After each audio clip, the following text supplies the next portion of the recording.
قوم لوط پہ عذاب آیا، ہم جنس پرستی، مرد مردوں سے بدکاری کرتے۔ حضرت نوح نے سمجھایا کہ یہ کام درست فطرت کے خلاف ہے، یہ کام درست نہیں۔ جب انسان یہ کام کرتا ہے تو زمین اور آسمان کانپتے۔ اب میں کیسے کھول کے بتاؤں، میرے پاس اعداد و شمار ہیں کہ پاکستان کے اندر اس کام کی کیفیت کیا ہے، اور کس طرح کر کے لوگ، میں تو رونا روتا رہتا ہوں داڑھی کا۔ لوگ کئی دفعہ کہتے ہیں حضرت صاحب پہلے بھی آئے تھے تو داڑھی کی بات، پھر بھی آئے تو داڑھی کی بات، تو میں رونا روتا ہوں۔ اس لیے روتا ہوں کہ جو کلین شیو نوجوان ہوتا ہے وہ امرد کے حکم میں، اس پر وہی حکم لگتا ہے جو عورت پہ لگتا ہے۔ اس کے ساتھ مرد کا اٹھنا بیٹھنا اسی طرح ناجائز ہے جس طرح عورت کے ساتھ۔ حضرت جنید بغدادی رحمت اللہ تعالیٰ علیہ کے سامنے ایک شخص نے کہا وہ کتنا خوبصورت نوجوان جا رہا ہے، تو آپ فرمانے لگے تو حافظ قرآن نہیں کہا؟ ہاں۔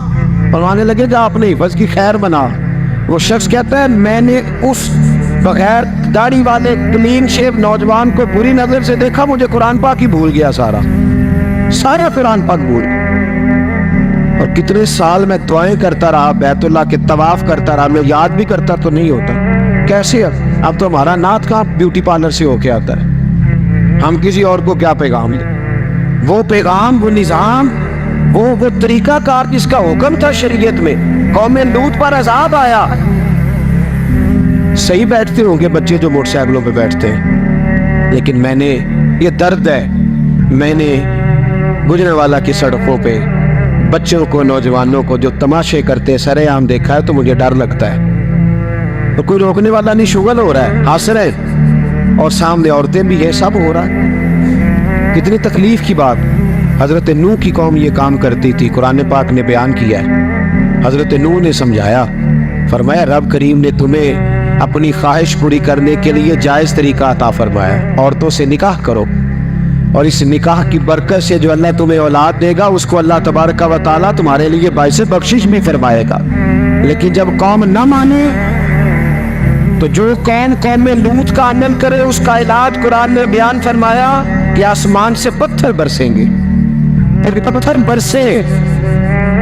پتھر برسے، اور جن کے بڑے بڑے اچھے دماغ تھے ان کے دماغ چکنا چور کر دیے گئے، تباہ کر دیے گئے، ان کے دماغ زمین پر بچھاڑ دیا گیا۔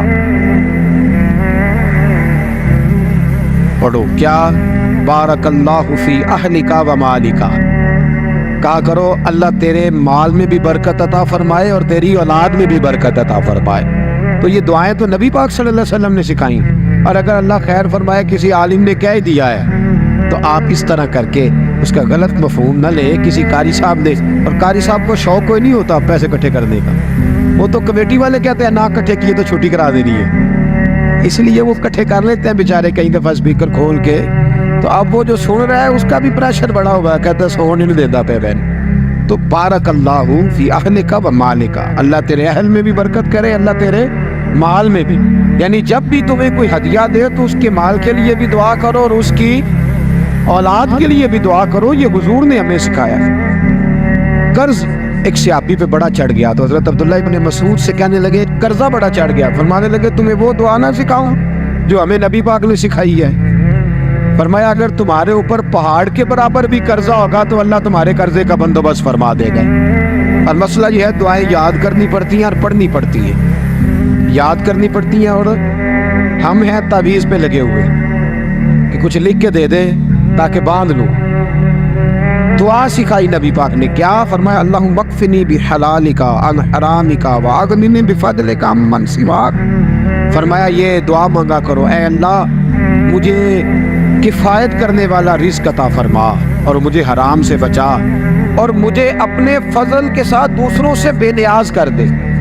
یعنی اس کا سادہ ترجمہ یہ ہے کہ اللہ بندوں کا محتاج نہ کر، مجھے اپنا محتاج۔ فرمایا یہ دعا پڑھو ادائے قرض کے لیے، ادائے قرض کے لیے یہ دعا پڑھو، اللہ تبارک و تعالی پہاڑ کے برابر بھی قرضہ ہوگا تو تمہیں اللہ اس سے نجات عطا کر دے گا۔ نبی پاک صلی اللہ تعالی علیہ وسلم نے ایک حدیث میں غصے کی دعا بھی بتائی ہے۔ ایسے میرے خیال میں لوگوں کو غصہ نہیں آتا، آج کل غصہ نہیں آتا، لوگوں میں تکبر آ گیا ہے، اپنے سے چھوٹے پہ غصہ آتا ہے، اپنے سے تگڑے پہ کیوں نہیں آتا؟ جس آدمی نے گلی پہ خیرات مانگنے والے پہ غصہ کیا وہ SHO صاحب پہ کیوں نہیں کرتا؟ غصہ تو غصہ ہے نا، سب پہ ہونا چاہیے، لیکن بڑا سمجھدار غصہ ہے۔ غریب آدمی کو دیکھ کے غصہ آتا ہے، امیر آتا ہے تو غصہ نکل جاتا ہے۔ تو میں تو کہتا ہوں لوگوں کو غصہ، اگر تجھے غصہ آتا ہے تو مار دیوار کے ساتھ ٹکر تیرے غصے کی سمجھ آئے۔ یہ کس قسم کا غصہ ہے جو غریب پہ ہی ہاتھ اٹھا رہا ہے؟ تو خدا را خیال پر غریبوں کے حق میں بڑا غصہ، مجبوروں کے حق میں بڑا غصہ، ماتحتوں پر۔ اور اگر چودھری صاحب آ جاتے، چودھری صاحب آ جائے تو پھر بہانہ بنا لیتے، کہتے غصہ تو مجھے بڑا آیا سی، پھر میں کیا میرے گھر آیا ہے، پھر بہانہ بنا لیا۔ ایسے نہیں کرو۔ نبی پاک صلی اللہ علیہ وسلم نے دعا سکھائی بخاری میں، فرمایا جب غصہ آئے تو پڑھا کرو اعوذ باللہ من الشیطان، آتی ہے نا دعا ماشاءاللہ، اعوذ باللہ من الشیطان، جب غصہ آئے تو یہ والی دعا پڑھ لیا کر۔ نبی پاک علیہ الصلوۃ والسلام نے ارشاد فرمایا کہ جب تمہارے بھائی کو چھینک آئے نا تو چھینک آنے والے کو کہنا چاہیے الحمدللہ۔ چھینک آئے اس نے کیا کہنا ہے؟ یاد ہو جائے گا کیا کہنا ہے؟ الحمدللہ۔ اور جو سنے اس نے کہنا یرحمک اللہ، کیا کہنا ہے؟ یرحمک اللہ، اللہ تجھ پہ رحم کر، یہ پڑھنا ہے اس میں۔ حضرت عبداللہ بن مبارک رحمۃ اللہ تعالی علیہ نے دریا کے کنارے کھڑے تھے، کشتی سے اترے تھے ابھی اور وہیں کھڑے تھے، تو ایک آدمی دو چار لوگ کشتی میں کنارے سے آپ کے پاس سے گزرے، تو ایک کو چھینک آئی، اس نے کہا الحمدللہ۔ اب سنت ہے کہ جواب دو یرحمک اللہ، اللہ تیرے اوپر رحم فرما، جواب دینا تھا، لیکن وہ کشتی تیزی سے گزر گئی۔ حضرت عبداللہ بن مبارک رحمۃ اللہ تعالی علیہ نے ملاح کو بلایا، فرمانے لگے اس کشتی کا پیچھا کرنا ہے۔ وہ کہنے لگا سواریاں بیٹھیں گی تو جاؤں گا۔ اس زمانے میں جو پوری کشتی کا ایک سائیڈ کا کرایہ تھا وہ 5 دینار تھا۔ فرمانے لگے تو نہ اس طرح کر، اسپیشل مجھے لے جا بٹھا کے۔ کیا لے گا؟ اس نے کہا 20 دینار لوں گا۔ فرمایا 20 ہی دوں گا۔ اس کشتی کا پیچھا کیا اور جس آدمی کو چھینک آئی تھی نا اس سے جا کے یرحمک اللہ کہا، اس نے جواب میں جزاک اللہ کہا، تو آپ فرمانے لگے میرا کام ہو گیا، واپس چل۔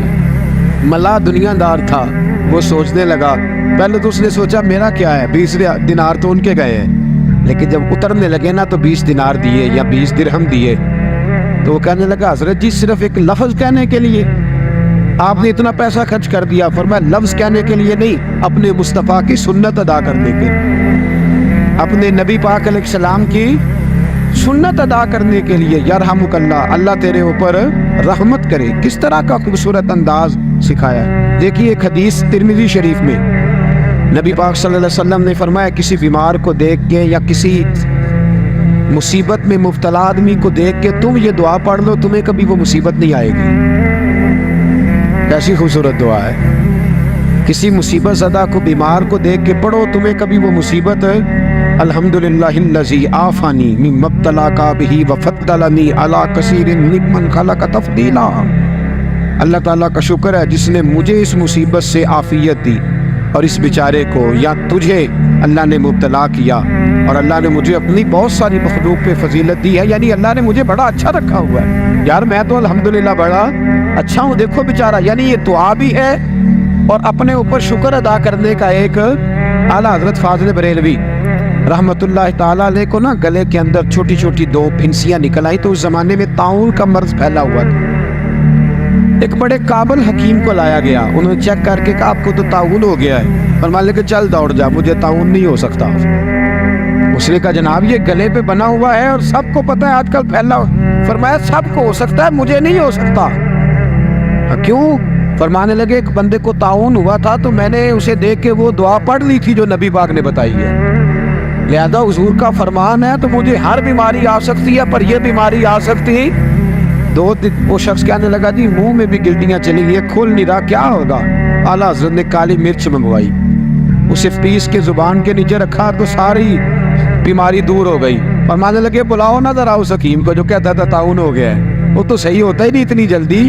فرمایا ہر چیز بدل سکتی ہے پر میرے نبی کا فرمان نہیں بدل سکتا، میرے رسول پاک علیہ السلام کا فرمان نہیں بدل سکتا۔ تو عزیز دوستو، نبی پاک اب بڑی خوبصورت بات آئی، ساری خوبصورت تھی، بڑی پیاری بات آئی۔ دنیا میں سب سے حسین چہرہ اللہ نے اپنے رسول کو عطا فرمایا ہے۔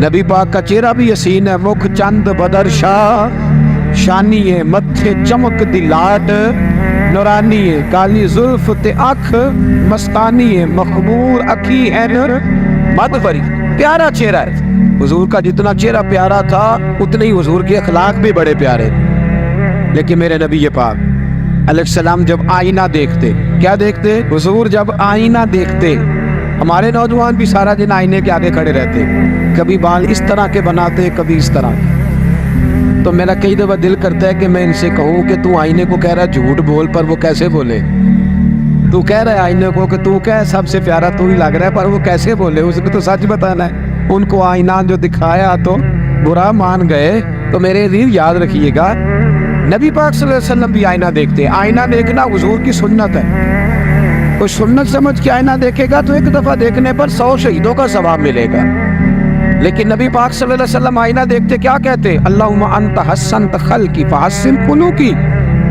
یا اللہ یہ دیکھے حضور نے ہمیں سکھایا ہے یا اللہ جس طرح تو نے میری صورت اچھی بنائی ہے میری سیرت بھی اچھی بنا دے یہ ہمیں سکھانے کے لیے دعا یا اللہ جس طرح صورت اچھی بنائی ہے جس طرح تو کہتا ہے نا اس دفعہ اس وقت دیکھ لو کپڑوں پہ کوئی داغ نہیں تو دعا کیا کر باطن کے بھی اللہ داغ دور فرما دے یہ والا سارا معاملہ بھی ٹھیک ہو جائے تو آخر کی طرف آتا ہوں فرمایا جب کھانا کھانے لگو تو دعا مانگو اور ایک روایت میں فرمایا یہ دعا پڑھ لو کھانے میں زہر بھی ہوگا تو تم پہ اثر نہیں کرے گا کھانے پہ ایسے میں بڑی تکلیف سے کہتا ہوں کہ آج بھی ہمیں کہنا پڑتا ہے کہ بہت سارے لوگ ایسے ہیں جو ابھی بھی کھانے سے پہلے بسم اللہ نہیں پڑھتے یار بڑے افسوس کی بات نہیں بڑے افسوس حضور نے دعا سکھائی میں یہ دعا پڑھو گے تو زہر بھی ہوگا تو اثر نہیں کرے گا بسم اللہ الذی لا یضر مع اسمہ شیء فی الارض ولا فی السماء یا حی یا قیوم